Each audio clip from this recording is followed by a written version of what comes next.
guys, welcome back to my channel. Today I'm doing a video a little differently. This is the first holiday after the total crisis and everything, and we're in Prague, and so far we got in a little late, and from what I've seen from the city so far, I like it a lot. We're going to walk around a little bit. We're going to see some sights in the next few days, and hopefully some good places to eat, as well as some good places to see some great views from the city. Before we get going, be sure to like the video down below, subscribe to my YouTube channel, and check out some of my other videos that I have, because I have been doing a lot of cooking videos. So let's get going.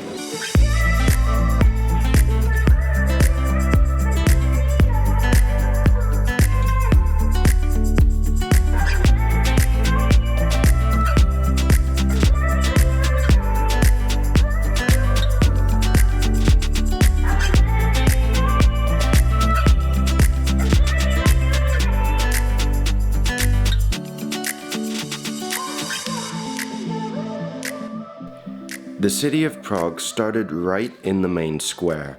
It was an important trading point. It was settled by the Celts several thousand years ago and was later fought over by the Slavs before both assimilating. The story of why it was spared from the destruction of World War II is that Hitler liked the city so much that he ordered it not to be destroyed and/or damaged. The astronomical clock is a marvel of its own, extremely complex for that time. It has been in operation since 1410, and several of the gears are still original and working.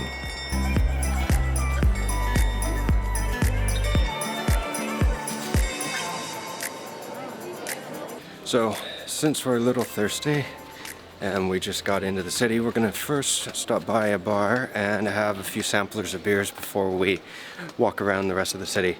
But so far from what I see, Prague is very quaint. Everything's extremely close together.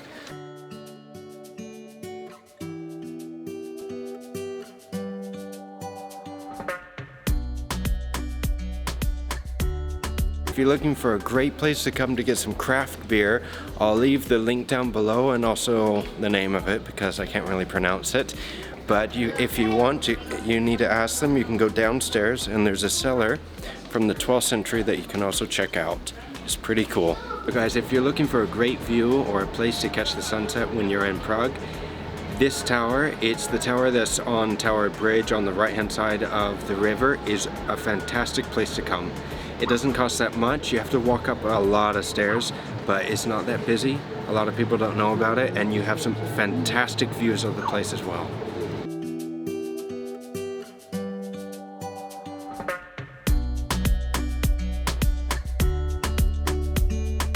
Today is our actual first full day here. It's a little overcast today. Hopefully it's not going to rain.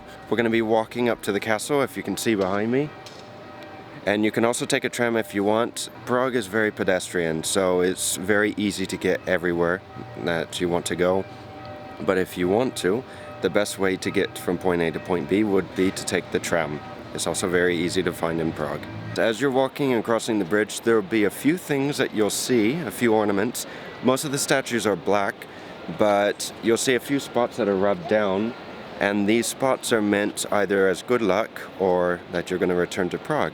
Just a few interesting details when you walk across the bridge. And right now it's not that busy, thank goodness, because normally it's supposed to take like 20 minutes or a half hour to cross this thing. So we're really enjoying it today.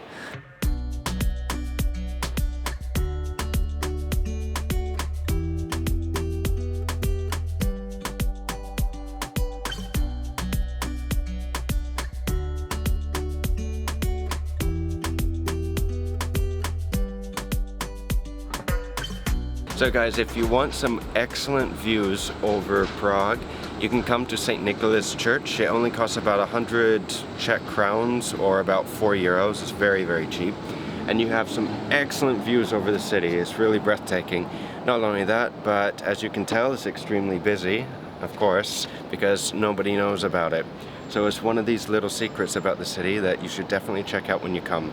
And if you can see from over there, the two black towers, the one on the far end of the bridge is the one that you get an excellent sunset from. That's the one that we were at last night. And again, that one's extremely cheap because not many people visit, because the entrances are a little hard to find.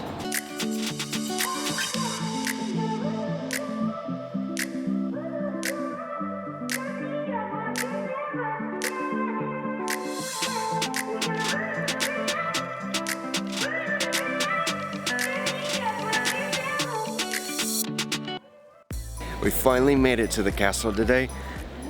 It's not that bad of a hike, especially if you did what we did, walking from the center of Prague up here. You get to see a lot of things on the way. It costs about 10 euros per person to enter, and then you have several different things as well. You get to go to the church, you get to go to the palace, and a few other things. And as you can see behind me, the cathedral is extremely impressive. It's beautiful. And the complex is massive, so I would definitely give yourself at least half a day if you decide to come up here. It's definitely worth it. So we're at number 4 on the map for the complex, and you'll walk into this little area where it's called the Golden Street, I believe.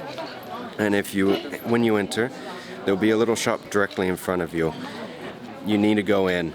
If you're into history and if you like a lot of medieval history, you need to go in. It's free. You think it's a little hole in the wall, and it isn't. It'll take you up to this whole complex with full of all the armor, the weapons, as well as some torture instruments and everything from that period. And you can even shoot a medieval crossbow, I think for like 2 euros or 50 Czech krona if you want. So it's definitely worth going in and having a look.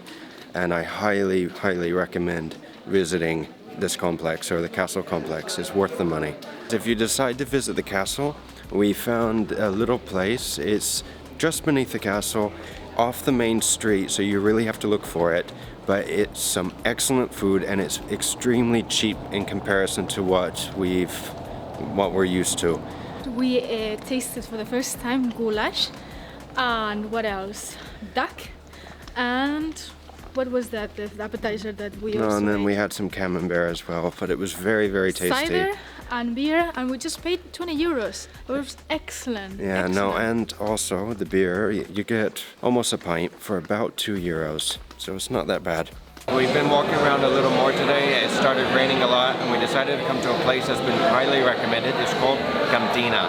It's a very unique place. This used to be a bank, and what you'll see is in the middle of it, they have a massive marble table where you can stand and have a pint of beer. And they also have different stations of food where you can go around and pick up food by weight with this card, and they mark it and they weigh it, and then you pay at the end. So it's a very unique place to come. I would highly recommend it when you come to Prague.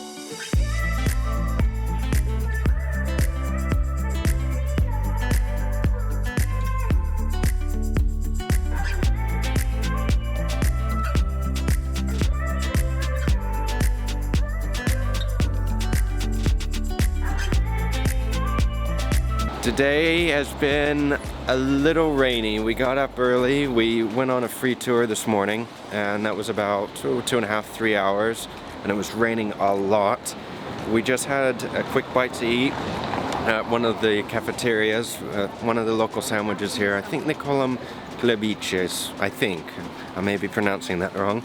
Right now we're going to walk to the Jewish quarter, walk around a little bit, look at the synagogues, and tour a little more.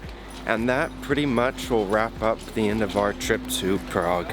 So we're walking through the Jewish quarter right now, and you can get a ticket to enter almost all the places. It's quite easy to enter all of them.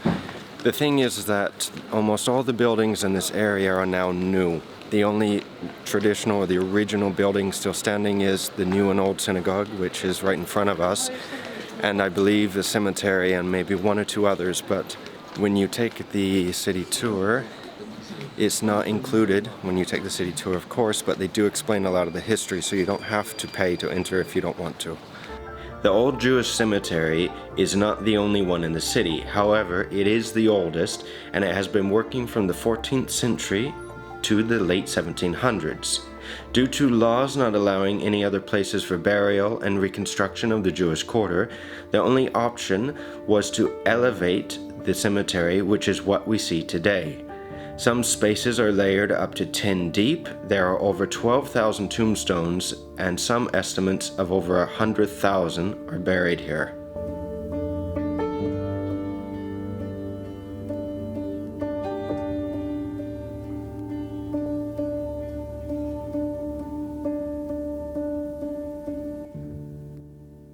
You'll see this pastry around everywhere when you walk around Prague. It's called what? Trodelnik, if I'm not mistaken. It's a little complicated or something to like say. that.